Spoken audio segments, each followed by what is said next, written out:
Bless all the paths our feet walk to be free. Bless all the paths our feet walk to be free. Good morning. Well, you know, it would be a better morning if it wasn't hot in here. And that's the one thing I never liked about this place. You could not cool it down in here in the summer, no matter what you did. No matter, you turn it on 3 days ahead of time, it's going to be hot on Sunday morning. And another thing that I never really liked was that there was no stage for me to stand on. You know, because I like to be able to really see everybody. And, you know, sometimes when you're just at the same level, it's a little tougher to see, a little tougher for you to see me. People are always having to go like this and like this. And I'm not even that short. And then, you know, there's the whole front row thing, sitting on Mark's lap. And despite those things, it's still a really good morning, isn't it? Yes. Absolutely. You know, but while we're on the sort of like talking about what we don't like idea, let me share a few more things with you, because my new church, it has a big giant stage, but I don't like the lighting. And the fellowship area reminds me of a prison lunchroom, and it's like way too small. And I don't like that we have canned music. So should I be sorry that I keep on complaining because I'm just feeling a little like, you know, picky this morning? So one more time. Good morning. I am so happy to be here. Good morning. I missed all of you.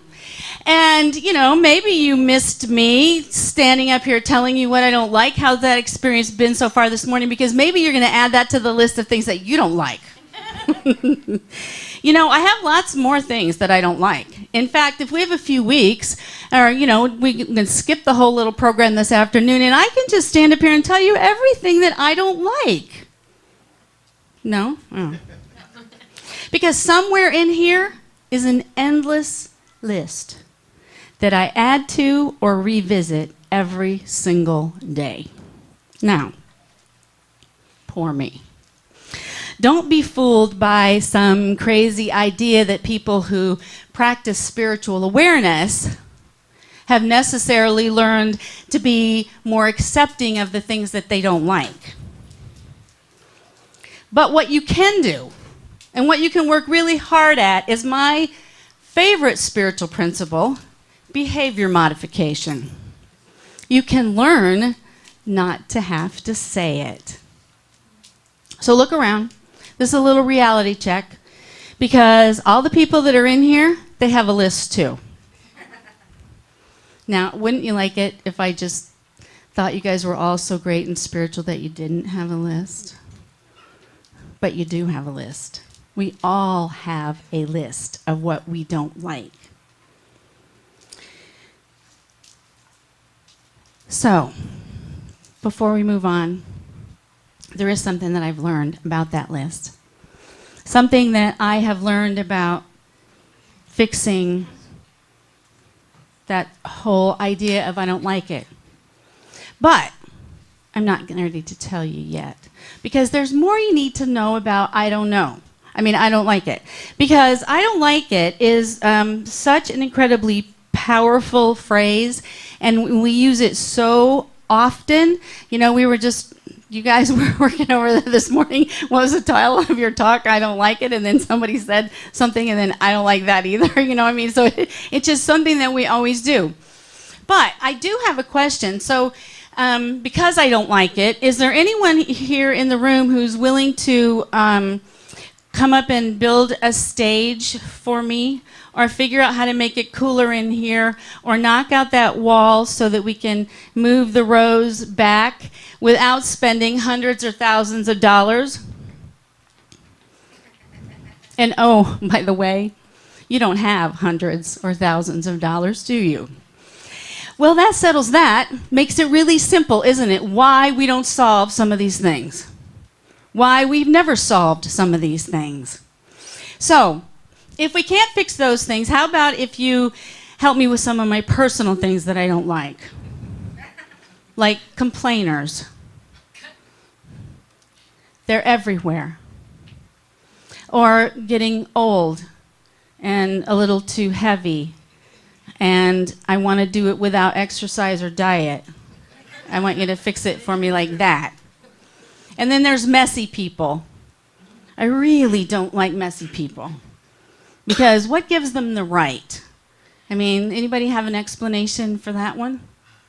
And Christmas. I really, really, really, really don't like Christmas. Should I go on? Because I can. So I could begin to think that with this list of things I don't like and nobody's willingness to fix them for me, that I could go off into the silly all about me land, and I could think that that means something. Like, maybe you don't care about me. Maybe you don't like me. Even if it isn't practical, even if it doesn't make sense, and even if it's too expensive. But for me to go off into that land is kind of a silly idea, all on its own. And because I'm not in charge of the world yet, it's a waste of time. So I'm going to skip that one. But I'm willing to share this with you this morning, this experience, this, sort of complaining mood that I'm in. So I want you to find a person to share with. You might have to get up out of your seat. This is going to take about a minute. And I want one of you to be A and one of you to be B. Come on, this is simple stuff. We're New Thought people. We do this all the time. One person A, one person B. All right, everybody got their A-B combo here? Anybody need a partner that doesn't have one? This is really important stuff that we're doing. Brian doesn't have one. All right. Person A, turn to person B and tell them something you don't like.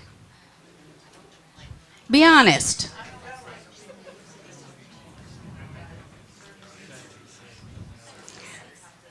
Once they've told you, I want you to repeat it back to them so that we're clear that you understand what it is they don't like.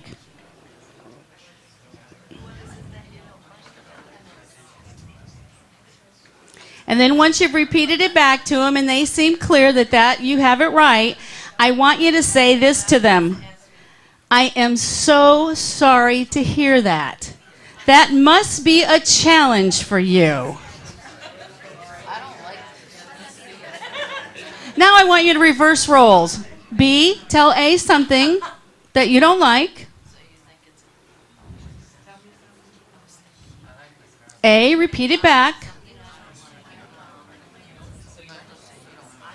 And when you've got it right, I am so sorry to hear that. That must be a challenge for you. Now, don't we all feel better? Exactly. Exactly. Did anybody offer to fix anything for anybody? No. Exactly. Do you know why you might as well never tell anyone the things that you don't like? Because 80% of them don't care, and the other 20% are glad it's happening to you. So I was thinking about this talk. I was thinking about hospitals, because I've been in the hospital a lot in the past year with people who are sick and people who are dying. And I thought about all the complaints that I've heard in hospitals. I don't like the food. I don't like getting woken up all hours of the night. I don't like having to wait for someone to pay attention to me when I want water, or I have to go to the bathroom, or I want my medication. And still, even with all of this incredibly long list, if we need healing in some way, Aren't we really thrilled that there's a hospital there? And isn't that where we would prefer to be, even with all of those complaints that we have? Because there's a lot of good things happening there. There's a lot of compassionate people there. There's a lot of people who want to help there. And there's some amazing medical geniuses there that call a hospital home. And when we need them, we are really thrilled that we can go there and count on that system working for us. They're not all that accommodating about our complaints. In all of the years we've been alive, haven't we always complained about the food? Haven't we always complained that we have to wait too long to get the nurse in our room? All these things we've always complained about haven't changed a bit in all the years that we've been alive. They're not that accommodating. Because can you imagine if every patient in the hospital got to decide how it was ran? Steak and wine for dinner or tacos and beer? One nurse for each person or an entire staff to meet all of your needs? It's not practical. It doesn't make sense. It's too expensive. Of course, we do know that money can buy you anything. But none of us in this room know that well. So, how about taking turns? They never even consider let us taking turns. This week I run the hospital, next week you run the hospital. Of course, I only want to run the parts that I don't like, because the truth is I don't have any idea how to run a hospital. But I can tell you this, if I were king of the world and I could run everything the way I wanted, you would all love it. We would all have to wear orange. We would all have to have a minimum of 3 cats and 3 dogs. We would all have to plant a vegetable garden and get a PhD. We would have to tithe, volunteer, feed the homeless, and there would be my favorite rock and roll music piped out into the streets. I would make all the engineers therapists, and all the bartenders would run daycares. I just thought it'd scare you a little. But doesn't it sound great? I knew you were going to love it. Should I go on? Or do you not really care about the way I want to run the world? Because guess what? I'm not going to, am I? So why even pay any attention to how I would run the world? Now, I actually do need somebody to get me some water, though. Thanks. Another thing I discovered about the things that you don't like is, you can give your opinion to any organization or company or government or agency or person or stranger who really doesn't care. And that's one of the great things about this country. We have the right to tell people all the time what we like, what we don't like, how we feel about it. We can share all of our deepest, darkest, whiniest complaints. And honestly, when we keep this in balance, it's a great thing. Because we can be helpful.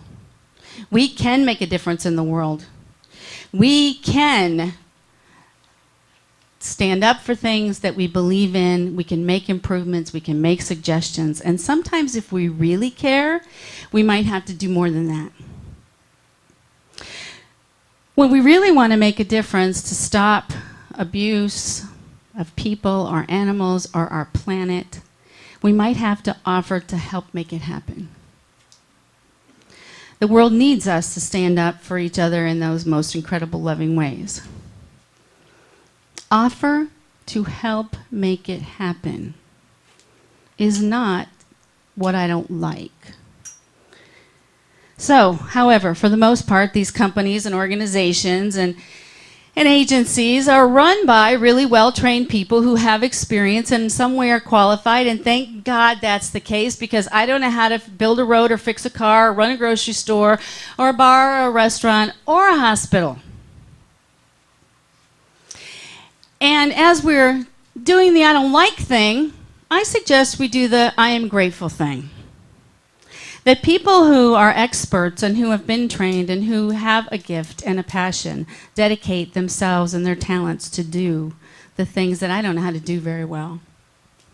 Now, there's some pretty interesting universal principles about why we should, things that we should think about when we're doing the I don't like it thing. And I'm certain that we all know these. But I'm thinking that it's just for good luck that we should repeat them. So, this is just a few. What you resist persists. So don't waste your time resisting what you don't like, because guess what? All your attention's on it. The universe doesn't hear the word don't. So every time you say I don't like something, what the universe hears is I like that. Woohoo! Bring me more. We create more of what we think about.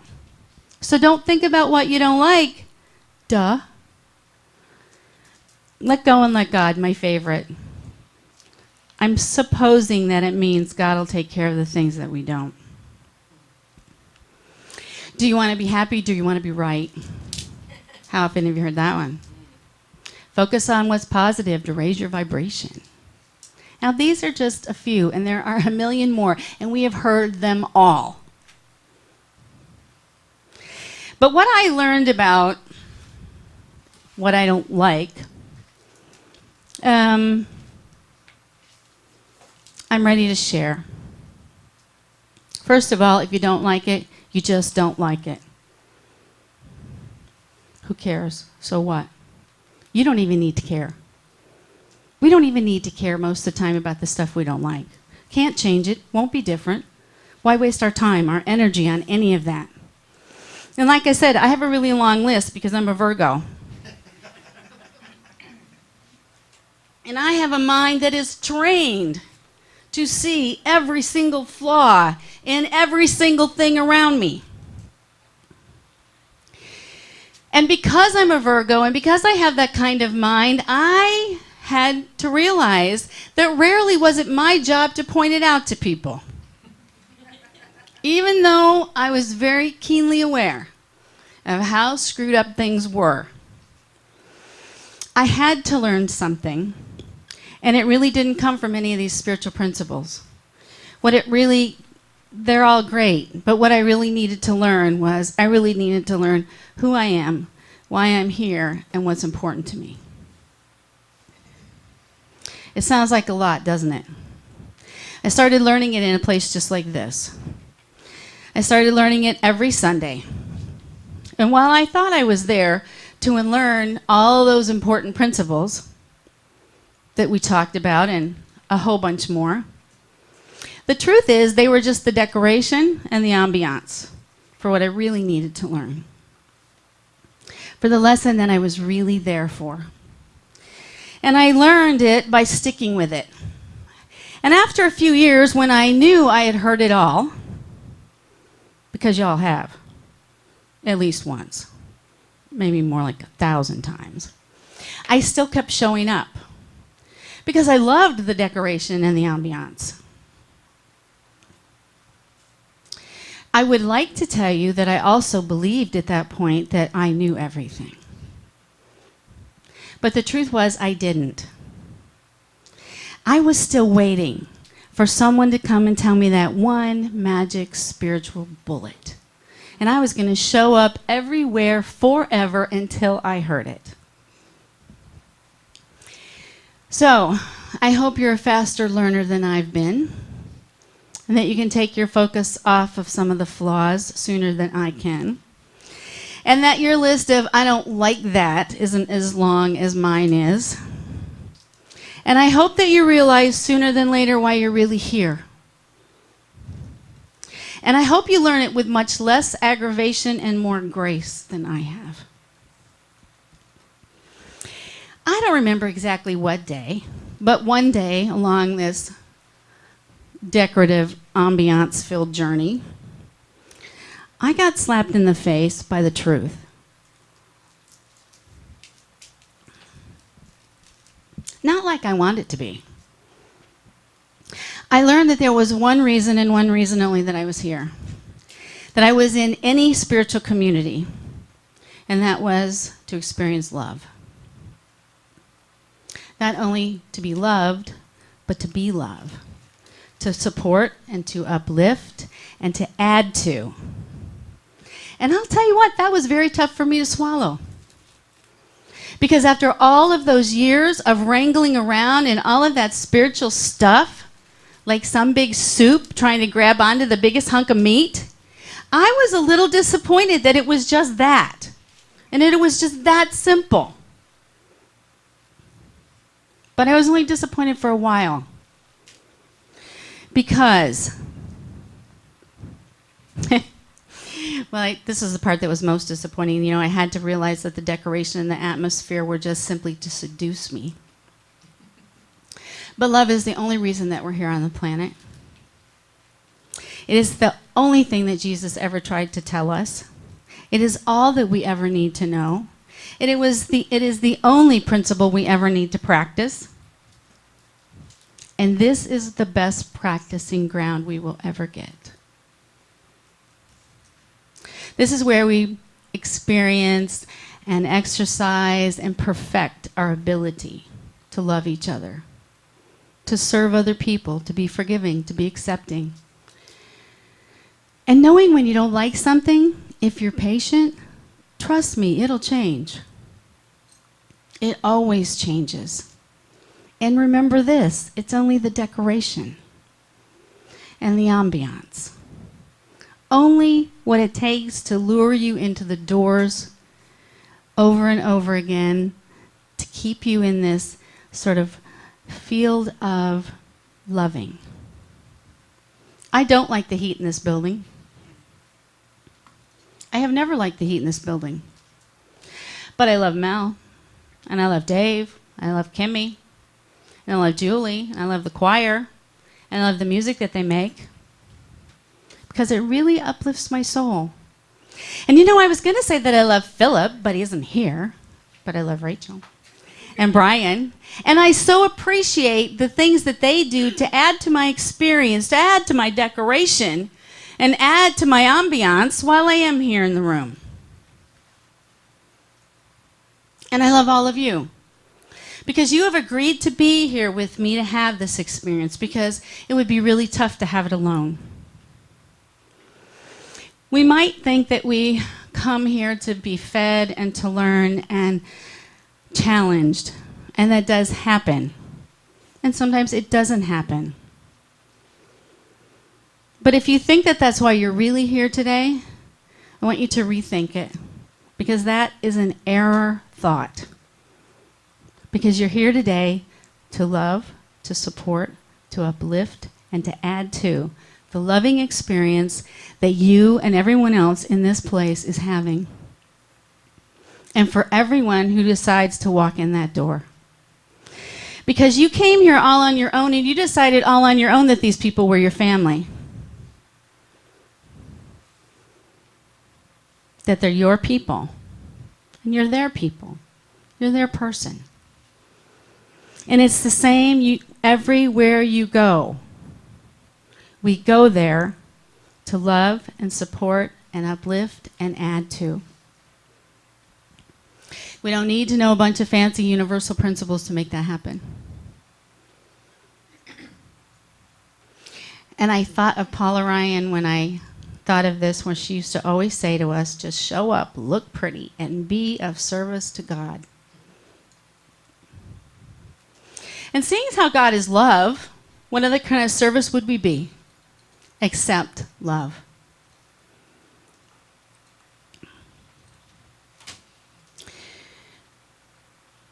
This and every other place that's focused on love is a very special place. A bit sort of a little more out front maybe in the spiritual community idea. And it's not for everybody at certain times in their life, and maybe some people never in their life. Because you have to be pretty open and pretty secure and pretty accepting and pretty willing to find God on your own and your own experience if you come to a place like this. Because nobody is going to tell you how to do it. You have to be a little wild and free. Now, I know time has passed and changes can be made, but I created this place for leaders. And the whole world is depending on leaders to see an idea like this one through. To become your own teacher. To gather here to celebrate love with each other. You know, it's called a Sunday celebration. It's not called the Sunday sermon. It's called a Sunday celebration because we're here to celebrate each other. Now, you can get tired of these people if you want, but you know what? When you go somewhere else, you're going to get tired of them too. So let me end with this little story. I found this story this story was a gift. And it's told by a woman. I can't remember her name. I think I have it here somewhere. This is why I can't remember her name. Because her name is so incredibly the kind of name you never want to remember. Her name is Gwen Falkenberry. That just sort of ruins the mood. Okay, so, might sound familiar to you. I am told that my generation is leaving the church in droves, and I certainly understand disillusionment with any sort of organized religion or unorganized religion. Just the other day, someone who is a professed Christian but doesn't attend church anymore asked me about my own experience. I think she was surprised to find out that I go to a little church of about 75 people because I'll admit it surprises me too. I could have told her all the things that I don't like about my church. None of our problems are unique, nor would they surprise anybody. They are true of most churches. I'm not talking about gross abuses that have to be addressed. I'm talking about the everyday stuff. Problems are not hard to find when you get a group of human beings together. What I told her instead is that even though my church has issues, I have embraced the fact that I need it. I need my brothers and sisters to love me. We belong to each other. That means I belong to everyone in my church just like everyone in my church belongs to me, even though we don't always agree. I belong to the non-musicians, even though I am a musician. And I belong to the people who have known these ideas longer than I have and the ones who are just beginning. And at its best, church is not utopia. It's a place where we get to practice all of the things Jesus taught us, loving our neighbors, being patient, kind, tender-hearted, and forgiving. It's not a place where we're all the same. People of diversity. In fact, we need to have nothing else in common if we have the one main thing, love. It's the glue that holds us together in all of our differences as one. So the next time you say to yourself, I don't like that, I want you to remember the most important spiritual principle that you learned today. 80% don't care, and 20% are happy it's happening to you. So you might as well just focus on love. Blessings.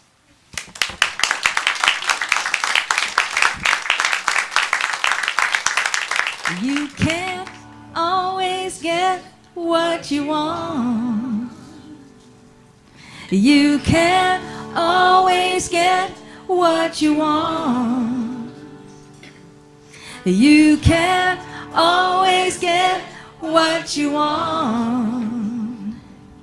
But if you try sometimes, you might find you get what you need.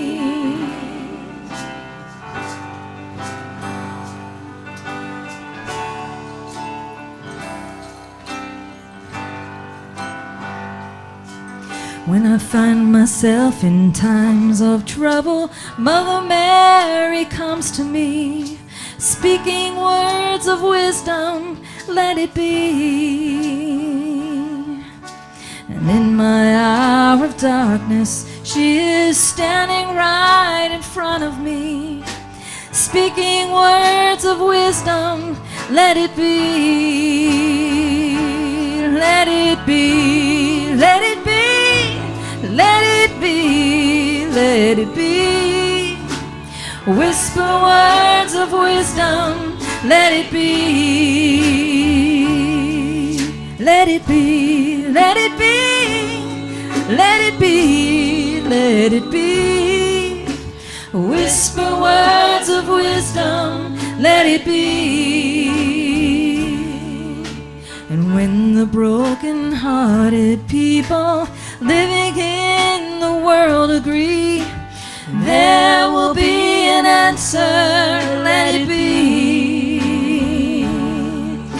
For though they may be parted, there is still a chance that they may see. There will be an answer, let it be. And let it be, let it be, let it be, let it be. There will be an answer, let it be. Oh, let it be, let it be, let it be, let it be. There will be an answer, let it be. And when the night is cloudy, there is still a light that shines on me. Shine until tomorrow, let it be. I wake up to the sound of music. Mother Mary comforts me, speaking words of wisdom, oh, let it be. Oh, let it be, let it be, let it be, let it be. There will be an answer, let it be. Oh, let it be, let it be, let it be, let it be. There will be an answer, let it be.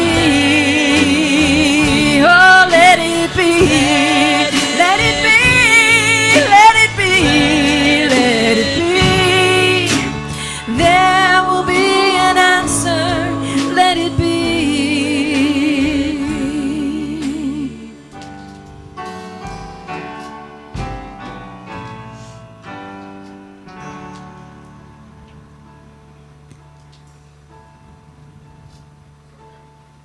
You can't always get what you want.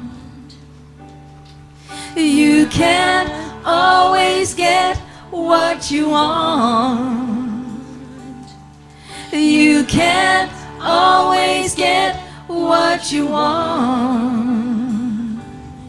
But if you try sometimes, you might find you get what you need.